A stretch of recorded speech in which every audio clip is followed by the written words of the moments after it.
Hello friends, स्वागत है फिर से हमारे एक और नए वीडियो में। तो दोस्तों, आज मैं आप लोगों के बीच मिट्ठू मार्शल जी का सॉन्ग के ऊपर सैड सॉन्ग लेकर आया हूं, जो कि बहुत ही ज़बरदस्त है और मस्त है। और दोस्तों, इसे न्यू ट्रैक बनाकर कोई भी सिंगर किसी भी स्टूडियो में फुल और फ्री गा सकता है। तो दोस्तों, हमारा सॉन्ग का मुखरा दोस्तों कुछ इस प्रकार का है।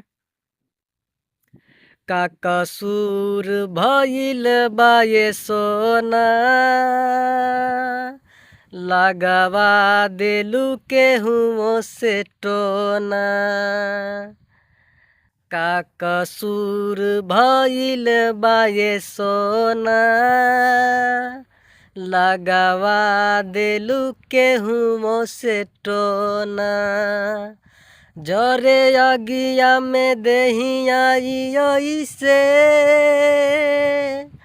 जरे अगिया में देहिया ऐसे, जैसे जरे हमर दिलावा के कोना। का कसूर भइल बा ये सोना, लगावा देलू केहू से टोना। का कसूर भइल बा ये सोना, लगावा देलू केहू से टोना।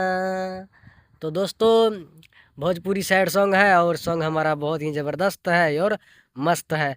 और दोस्तों, हिंदी, भोजपुरी, मैथिली, मगही किसी भी प्रकार का पर्सनल सॉन्ग लिखवाने के लिए आप हमसे संपर्क कर सकते हैं। और दोस्तों, एनी टाइम कॉल कर सकते हैं दोस्तों, और आप सभी के हर कॉल का जवाब दिया जाएगा। तो दोस्तों, फिर मिलेंगे अगली वीडियो में, तब तक के लिए जय हिंद।